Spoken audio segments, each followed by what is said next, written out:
कीचड़ का खेल खेलने वाले लोगों को उनके कीचड़ में ही रहने दो। वो पूरी ताकत लगाएंगे आपके साथ कि आपको वहाँ लाके खड़ा कर दें, आपको उस जगह खड़ा कर दें कि आप भी वो जवाब देना शुरू कर दें। कीचड़ उठा उठा कर उनकी तरफ फेंके, वो आपकी तरफ फेंकें। लेकिन नहीं, जिसने दूर बहुत आगे जाना है उन्हें इस कार्यों में नहीं उलझना, सिर्फ अपना लक्ष्य याद रहे, आगे बढ़ता रहे। हाँ, विरोध उतना तो करना पड़ेगा कि जिससे आपका रास्ता बन सके, उतना रास्ता बना लो। लेकिन उसका मतलब ये नहीं है कि रास्ता बनाने में आप जो है कांटे काटने में ही लगे रह जाएं और यात्रा भूल जाएं। थोड़ी व्यवस्था बनाओ और आगे बढ़ो, लेकिन ध्यान आगे की तरफ रहे। आगे की तरफ ध्यान रहेगा तो बढ़ जाओगे, नहीं तो यही होगा कि पूरी दुनिया आपको खींच के वहीं ले आएगी। इसलिए आपको ये कहना चाहता हूँ, निज धाम में स्थिर हो जाओ। निज धाम परमात्मा का धाम है। निज धाम आपके अंतर में आनंद का धाम है। निज धाम वो है, वो केंद्र जहाँ पर ध्यान लगाते ही आपके अंदर आनंद के फूल झड़ने लग जाते हैं। आप गुनगुनाने लग जाते हैं, मुस्कुराने लग जाते हैं, प्रेम पूर्ण हो जाते हैं, घृणा हट जाती है, एक अलग तरह की शक्ति आपके अंदर आ जाती है। उसे जगाए रखना है। क्या करेंगे, कैसे करेंगे, ये सब आपको मैं बताऊंगा। लेकिन मैं आपको एक बात जरूर कहना चाहता हूँ, भगवान के लिए ये भी एक बात बहुत ज़रूरी हो जाएगी कि आपको जीवन रुदन का केंद्र बनाना है या आनंद का। मतलब जीवन में ज़्यादा रोने धोने को अगर महत्व दोगे तो रुदन आपके जीवन में बढ़ता चला जाएगा। आपको आनंद को महत्व देना है कि छोड़ो, आगे बढ़ो, मुस्कुराओ। जैसे मेकअप महिलाएं अपना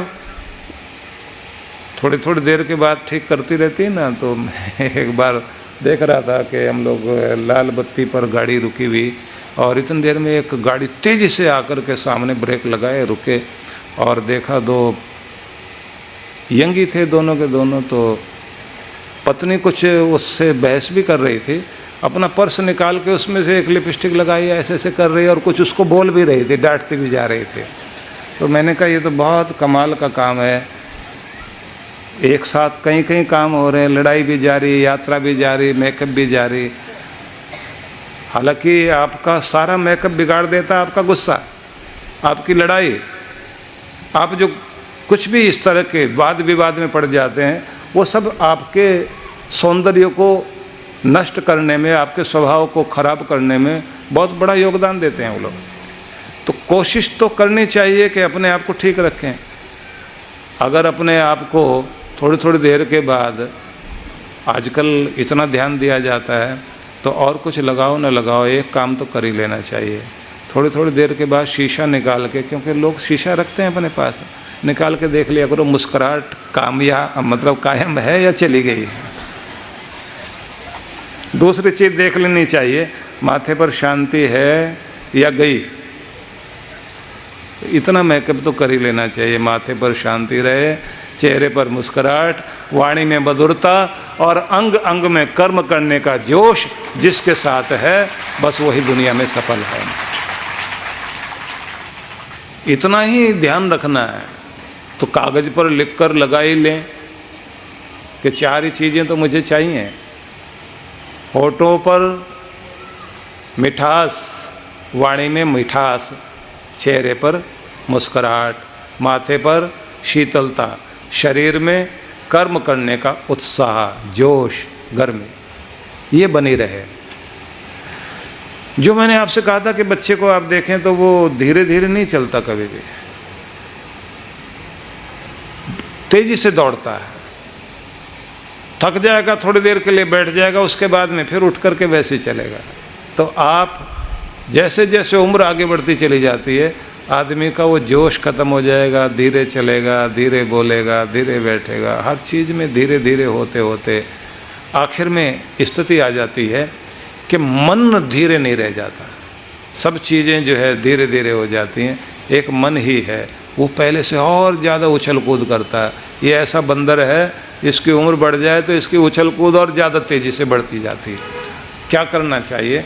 अपने मन को भी शांत स्थिर करते रहने की आदत बना लें और स्वयं में भी एक आदत बनाएं, खुश रहना है, खुश रखना है, सबको एडजस्ट करना है, तालमेल मिलाना है और तालमेल मिलवाना भी है।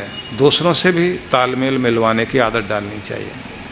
आप ही एडजस्ट करते रहोगे, तालमेल मिलाते रहोगे, दूसरा और उम्मीद करेगा और ये झुके और थोड़ा हमारे साथ हमारे हिसाब से चले, तो ऐसे करते करते आप इतना झुक सकते हैं गड्ढे में गिर जाएं।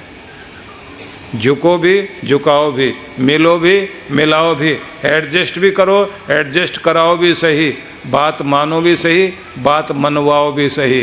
दोनों चीज़ें जब आपके साथ आ जाएगी, संतुलन आ जाएगा और जीवन में आनंद आ जाएगा। पहले मानना, फिर मनवाना। तो थोड़ा थोड़ा व्यवस्थित करना शुरू कर दें स्वयं को। एक और चीज़ मानी जाती है कि ध्यान और भक्ति में जरूरी है स्मृति और सुरति को जागृत करना।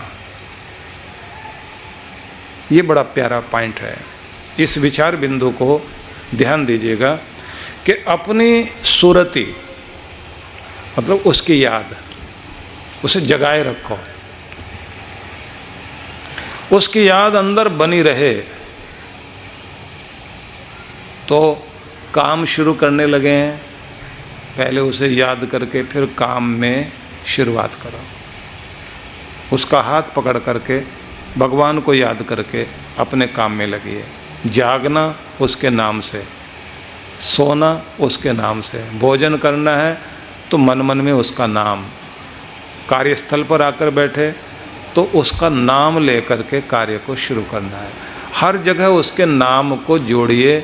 उसके बाद एक आदत पड़ जाएगी, आप काम में भी लगे रहोगे, अंदर भगवान का नाम चलता रहेगा। और इससे भी ज़्यादा ज़रूरी चीज़ है कि जब आप जहाँ भी बैठे हैं थोड़ी देर के लिए विश्राम पाकर 5 मिनट के लिए सही आंखें बंद करके ऐसे बैठ जाएं कि संसार आँखों से मन से हट गया और आप शांत हैं, परम शांत, और आपका ध्यान भगवान में रम गया। बाहर से लगे नींद ले रहा है आदमी, अंदर देखें भगवान से जुड़ा बैठा है। ये आपको कुछ भी दिन में 2-4 बार भी कर लें। काम करके थोड़ी देर के लिए कुर्सी पर सिर पीछे की तरफ ले जाएं, खुद को ढीला छोड़ा, सहज हुए, शांत हुए और मस्तिष्क को शांत करके भगवान से संबंध जोड़ लीजिए। बिल्कुल दिमाग खाली कर लीजिए। करके देखिए आप रोज़ ये महसूस करेंगे कि आप पहले से मस्तिष्क आपका ज़्यादा जागृत हुआ है, सौभाग्य आपका बड़ा है। क्योंकि जब आप ऐसी स्थिति में बैठते हैं तो अपना भाग्य जगा रहे होते हैं। जब ऐसी स्थिति में होते हैं तो आप पर कृपा हो रही होती है। जब ऐसी स्थिति में आप बैठे हुए होते हैं तो आपके अंदर की शक्तियाँ और बढ़ जाती हैं और जो आप लक्ष्य पाना चाहते हैं वो पाने में आपको और आसानी होती है। इसलिए जुड़े रहो भगवान से। जुड़ने का यही तरीका है। आप थोड़ी देर के लिए सही मस्तिष्क को विश्राम भी दे रहे हैं और उसी स्थिति में आपका मन भगवान में जुड़ा हुआ है। तो थोड़ा थोड़ा अभ्यास जो लोग रोज़ जारी रखते हैं उनके जीवन में कृपा जरूर होती है। तो इसलिए आदि शंकराचार्य के शब्दों को फिर से हम अपने मन में स्थिर कर लें। उन्होंने कहा, तुम योग में रत हो या भोग में, तुम अकेले में हो या दुनिया के मेले में, तुम जहाँ भी हो, जिस अवस्था में हो, तुम्हारा चित्त परमेश्वर से जुड़ा रहे। अगर ऐसा कर पाते हो तो तुम्हारे जीवन में आनंद ही आनंद है।